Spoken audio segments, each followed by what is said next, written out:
আমি এখন আছি আসামের বিখ্যাত নীলাচল পর্বত। গুয়াহাটি শহরের পশ্চিমে অবস্থিত এই পর্বতেই রয়েছে হিন্দু ধর্মীয় সম্প্রদায়ের পবিত্র তীর্থস্থান ঐতিহাসিক কামাখ্যা মন্দির। এই বিখ্যাত মন্দিরটি দেখার জন্য বাংলাদেশ থেকে চলে আসলাম। আজ ভারতের সাপ্তাহিক ছুটি, তাই দেখা যাচ্ছে পর্যটকের সংখ্যা বা পুণ্যার্থীর সংখ্যা একটু বেশি। এখানে কামাখ্যা মন্দিরের পাশাপাশি অনেকগুলো মন্দির রয়েছে। সকাল হতে না হতে পুণ্যার্থী হিন্দু সম্প্রদায়ের লোকজন মন্দিরগুলোতে ভিড় করেছে, দেখতে পাচ্ছেন আপনারা। এখানে প্রচুর লোকজনের সমাগম হয়, বিশেষ করে ভারতের সাপ্তাহিক ছুটি রবিবারে লোকজনের সংখ্যা বেশি থাকে, তাই দেখতে পাচ্ছেন মন্দিরের সামনে লম্বা সারি পূজা দেওয়ার জন্য। আর সড়কের দুপাশে রয়েছে ছোট ছোট দোকান, যেখান থেকে লোকজন পূজা দেওয়ার জন্য বিভিন্ন ধরনের দ্রব্য সামগ্রী ও প্রসাদ ক্রয় করে থাকে। আমি হেঁটে হেঁটে এগিয়ে চলেছি। আমার মূল গন্তব্য হলো মূল কামাখ্যা মন্দির। লোকজন হেঁটে যাচ্ছে, কেউ জুতা পরে, কেউ জুতা খুলে। আমি আমার পায়ে জুতা খুলে ফেলেছি এবং খুলে একটি দোকানে রেখেছি। এখানকার একটি বিশেষ সুবিধার কথা বলছি। এখানে প্রতিটি দোকানে জুতা রাখার জন্য নির্ধারিত সেলফ রয়েছে। আপনারা চাইলে এই সেলফগুলোতে জুতা রাখতে পারবেন বিনা খরচে, কেউ আপনাদের কাছ থেকে টাকা চাবে না। তবে দোকানিরা একটা জিনিস প্রত্যাশা করে যে আপনি ওই দোকান থেকে পূজার কোনো প্রসাদ বা দ্রব্য সামগ্রী ক্রয় করবেন। তবে প্রসাদ না কিনলেও দোকানি আপনাকে কিছু বলবে না। আমি এখানে একেবারেই নতুন, আমি পথ না চিনলেও লোকজন যে পথে বেশি হেঁটে যাচ্ছে আমি মনে করছি সেদিকেই মূলত কামাখ্যা মন্দির। তবে জায়গায় জায়গায় ডিরেকশন চিহ্ন রয়েছে এবং নিরাপত্তা প্রদানের জন্য সিকিউরিটি পুলিশ রয়েছে। সামনে এগিয়ে যেতে যেতে এই কামাখ্যা মন্দিরের কিছু ইতিহাস আপনাদেরকে বলছি। শিলালিপি থেকে প্রাপ্ত তথ্য অনুযায়ী খ্রিস্টীয় অষ্টম নবম শতাব্দীতে এখানে বিশাল আকৃতির মন্দির ছিল বলে জানা যায়। জনশ্রুতি অনুযায়ী বিভিন্ন সময়ে পরিচালিত রাজাদের আক্রমণের কারণে এই মন্দির ধ্বংসপ্রাপ্ত হয়েছিল। পরবর্তীকালে কোচ রাজবংশের প্রতিষ্ঠাতা বিশ্বসিংহ এই মন্দিরটি ধ্বংসাবশেষ খুঁজে পান এবং মন্দিরটি পুনর্নির্মাণের কাজ শুরু করেন। পরবর্তীতে তারই পুত্র নরনারায়ণের রাজত্বকালে 1565 খ্রিস্টাব্দে এই মন্দিরটি নির্মাণ কাজ শেষ হয়। অহোম রাজ্যের রাজারা পরবর্তীতে এই মন্দিরটিকে আরও বড় করেন এবং অন্যান্য মন্দিরগুলো আরও পরে নির্মিত হয়। তবে বর্তমান মন্দির ভবনটি, বিশেষ করে কামাখ্যা মন্দিরটি অহোম রাজাদের রাজত্বকালে নির্মিত বলে জানা যায়। আমি কথা বলতে বলতে হেঁটে হেঁটে অনেক দূর চলে এসেছি। আর হাঁটতে হাঁটতে দেখতে পাচ্ছি বিভিন্ন লোকজন। সড়কের দুদিকে রয়েছে কিছু প্রাচীন স্থাপনা এবং কিছু দোকান। প্রাচীন স্থাপনাগুলোর মধ্যে কিছু মন্দিরও রয়েছে ছোট ছোট, এবং এই মন্দিরের গা জুড়ে রয়েছে প্রতিমা। এতক্ষণ সমতল সরু পথ ধরে এগিয়ে আসলেও এখন দেখা পেলাম কিছু সিঁড়ির, অর্থাৎ এই সিঁড়ির পথ ধরেই আমি মূল কামাখ্যা মন্দিরের দিকে এগিয়ে যাব। কিছু লোক পূজা শেষ করে বের হয়ে আসছেন আর কিছু লোক এগিয়ে যাচ্ছেন, আমিও এগিয়ে যাচ্ছি। সামনে দেখা যাচ্ছে কামাখ্যা মন্দিরের মূল ফটক। আসামে অবস্থিত হিন্দু দেবী কামাখ্যার পবিত্র মন্দির। আমার অনেক দিনের ইচ্ছা ছিল এই কামাখ্যা মন্দির, পবিত্র তীর্থস্থান হিন্দুদের, পরিদর্শন করব। আজ আমার সে আশা পূর্ণ হতে চলেছে। আমি কথা বলতে বলতে কামাখ্যা মন্দিরের মূল ফটকের কাছে চলে এসেছি। লোকজন লাইনে দাঁড়িয়ে প্রবেশ করছেন, আমিও প্রবেশ করছি। দেখুন, মন্দিরের মূল ফটক দিয়ে প্রবেশ করতেই চোখের সামনে ভেসে আসলো কামাখ্যা মন্দিরের সেই বিশাল চূড়া। আমি ধীরে ধীরে সামনে এগিয়ে যাব এবং দেখব হিন্দু সম্প্রদায়ের লোকজন এখানে কিভাবে পূজা অর্চনা করেন এবং আপনাদেরকে দেখাবো।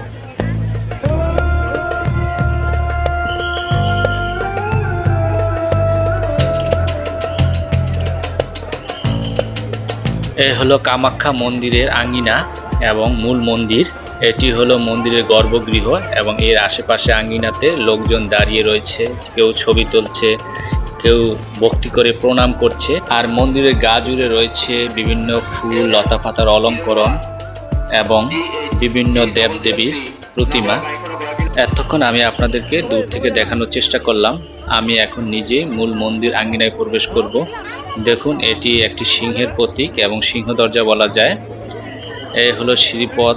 এই পথ ধরেই আপনাকে মূল মন্দির আঙ্গিনায় প্রবেশ করতে হবে এবং আমিও প্রবেশ করছি। দেখুন কত সুন্দর মন্দিরের দেয়াল। মন্দিরটি পাথর দিয়ে তৈরি করা হয়েছে। মন্দিরের পাথরের দেয়ালে বিভিন্ন কারুকার্য দেখা যায়। এখানে কিছু কবুতর দেখতে পেলাম, যে কবুতরগুলো এখন মন্দিরের অংশ হয়ে গেছে। এত লোকজন আসছে, এই কবুতরগুলো উড়ে যাচ্ছে না, লোকজন খাবার দিচ্ছে, সে খাবার খাচ্ছে। তন্ত্র সাধনার অন্যতম প্রধান কেন্দ্র হলো এই কামাখ্যা মন্দির। বার্ষিক মেলায় এখানে প্রচুর মানুষ সমাগম হয়। বিশেষ করে বার্ষিক মনসা পূজায় এখানে লোকজন বেশি আসে। এছাড়া দুর্গাপূজা কামাখ্যা মন্দিরের একটি অন্যতম প্রধান উৎসব বলে জানা যায়। এখানে মানুষের এত ভিড় যে সিকিউরিটির লোকজন তাদেরকে নিয়ন্ত্রণ করার জন্য অনবরত হুইসেল বাজিয়ে যাচ্ছে, শুনতে পেলাম। এখানে মূল মন্দিরের বাহিরে অন্য দেবদেবীর পূজা করার জন্য কিছু পয়েন্ট রয়েছে, যেমন এখানে গণেশ পূজা হচ্ছে।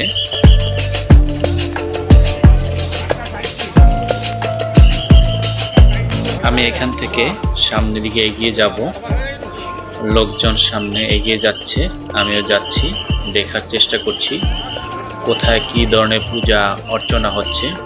আমি এখন মন্দিরটির পূর্ব দিক থেকে পশ্চিম দিকে এগিয়ে যাচ্ছি এবং দেখছি এবং আপনাদেরকে দেখানোর চেষ্টা করছি কোথায় কে কি করছে।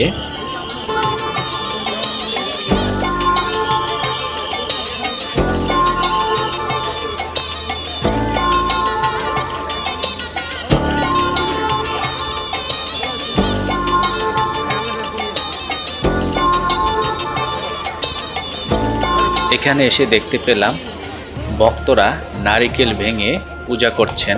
তবে নারিকেল ভাঙা কী ধরনের পূজা বা অর্চনা এটা আমার জানা নেই, তবে আমি জানি এটি হিন্দু ধর্মীয় একটি সংস্কৃতি।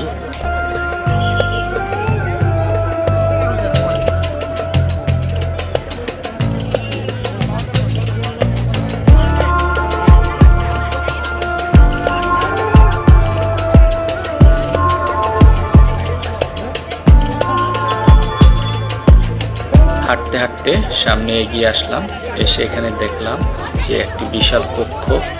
এই কক্ষের মধ্যে প্রদীপ প্রজ্বলন করা হচ্ছে। হিন্দু ধর্ম অনুসারে পুজো অর্চনার একটি গুরুত্বপূর্ণ অঙ্গ হলো প্রদীপ। কামাখ্যা মন্দির আঙিনার বিভিন্ন স্থানে থাকা দেবদেবীর মূর্তিগুলো পূজা অর্চনা করছে আগত ভক্তগণ।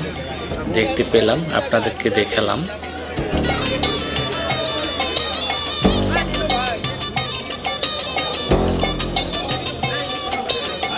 আমি ধীরে ধীরে পশ্চিম দিকে এগিয়ে চলেছি আর দেখছি কোথায় কি আছে। ভক্তগণ সারিবদ্ধভাবে দাঁড়িয়ে বিভিন্ন স্থানে অবস্থিত মন্দিরগুলোতে পূজা অর্চনা করছেন। তো বলে রাখছি, এখানে এত ভক্ত হিন্দু সম্প্রদায়ের চাপ যে সারিবদ্ধভাবে দাঁড়িয়ে মন্দিরগুলোতে পূজা অর্চনা করতে হয়। আমি হাঁটতে হাঁটতে মন্দিরে একেবারে পশ্চিম প্রান্তে চলে এসেছি। এখানে কিছু ছাগল দেখলাম, এখানে রয়েছে একটি মহিষ, আর এখানে লেখা রয়েছে বলিঘর। তার মানে হলো ভক্তগণ এখানে এসে ছাগল, ভেড়া, পাঠা এবং মহিষ বলি দিয়ে থাকেন দেবদেবীর উদ্দেশ্যে। আমি হাঁটতে হাঁটতে কামাখ্যা মন্দিরের পশ্চিম পাশ দিয়ে মন্দিরে আঙ্গিনায় প্রবেশ করলাম। এই হলো কামাখ্যা মন্দিরের অভ্যন্তরের আঙ্গিনা। আমি মন্দিরের মূল গৃহে প্রবেশ করার চেষ্টা করেছি, কিন্তু এখানে যারা পূজা অর্চনা করবেন তারা লম্বা লাইনে দাঁড়িয়ে রয়েছে। আমার পক্ষে গর্ভগৃহ কিংবা অন্যান্য যে গৃহগুলো আছে মন্দিরের সেখানে প্রবেশ করা সম্ভব না, কিন্তু সময় সাপেক্ষ সম্ভব, তবে সময় সাপেক্ষ। তাই আমি ভিতরে না গিয়ে বাইরে আঙ্গিনে চলে এসেছি।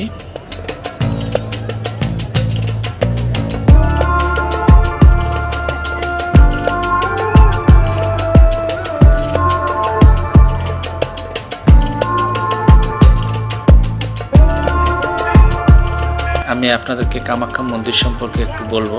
এই মন্দিরটা 4টা অংশ রয়েছে। পশ্চিমের অংশটি হলো নাট মন্দির, তারপর রয়েছে পঞ্চরত্ন, চলন্ত, একেবারে সর্বশেষ পূর্ব পাশের অংশটি হলো গর্ভগৃহ। মন্দিরের গর্ভগৃহটি পঞ্চরথ স্থাপত্য শৈলীতে নির্মিত। এখানকার অন্যান্য মন্দিরগুলির স্থাপত্য শৈলী তেজপুরের সূর্য মন্দিরের মতোই। এগুলোতে খাজুরাহ বা অন্য মধ্য ভারতীয় মন্দিরের আদলে নির্মিত খোদাই চিত্র দেখা যায়। মন্দিরের চূড়াগুলো মৌচাকের মতো দেখতে। এ ধরনের মন্দিরের চূড়া সাধারণত আসামের বহু মন্দিরই দেখা যায়। হাঁটতে হাঁটতে দেখছি এখানে মূল মন্দিরের বাহিরে আরও ছোট ছোট অনেক মন্দির রয়েছে। লোকজন আসছেন মূল মন্দিরের বাহিরে যে মন্দিরগুলো আছে সেগুলোতে পূজা অর্চনা করছেন। কামাখ্যা মন্দির হল উত্তর পূর্ব ভারতের হিন্দু সম্প্রদায়ের অন্যতম বৃহৎ তীর্থস্থান। হাঁটতে হাঁটতে চলে আসলাম কামাখ্যা মন্দিরের পাশে একটি জলাশয় পুকুরে। এখানেও দেখলাম লোকজন পূজা অর্চনা করছেন। এখানে রয়েছে জলের ফোয়ারা, দেখতে খুবই সুন্দর।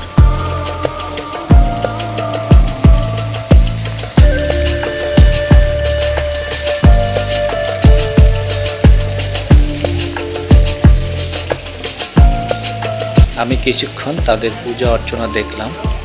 এখন আমি এখান থেকে চলে যাব সামনের দিকে। জানতে পারলাম প্রাচীনকালে খাসি সম্প্রদায়ের লোকজন এই কামাখ্যায় বলিদান করতেন। এখনও এখানে পূজার বলিদান করা হয়। কালিকা পুরাণ অনুসারে ভগবান শিবের স্ত্রী হলেন কামাখ্যা, আর এই কামাখ্যার নামে এই মন্দিরের নামকরণ। আরও জানা যায় কামাখ্যায় পূজা করলে সকল ইচ্ছা পূরণ হয় বলে প্রতিদিন হাজার হাজার ভক্ত অনুরাগী এখানে আসেন।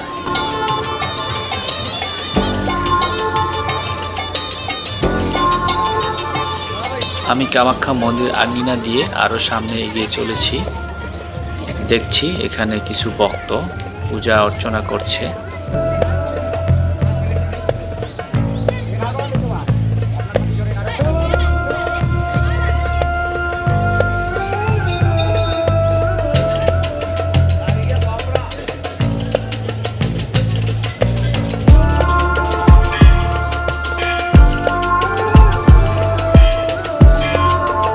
কামাখ্যা মন্দিরের বর্তমান কাঠামোগত মন্দির এবং আশেপাশে ছড়িয়ে থাকা প্রাচীন পাথরের ভাস্কর্য দেখে প্রতীয়মান হয় এখানে অষ্টম থেকে নবম, 11 থেকে দ্বাদশ এবং ত্রয়োদশ থেকে 14দশ শতকে বা তার পরেও বহুবার নির্মাণ এবং সংস্কার কাজ হয়েছে।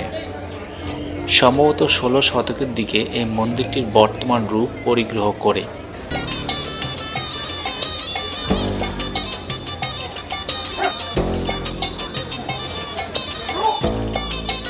আমি আবার হাঁটতে হাঁটতে মন্দিরের পূর্বাংশে চলে এসেছি।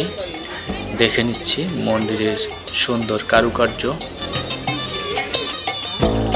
আমি এখন আসামের ঐতিহাসিক কামাখ্যা মন্দির থেকে বের হয়ে যাব।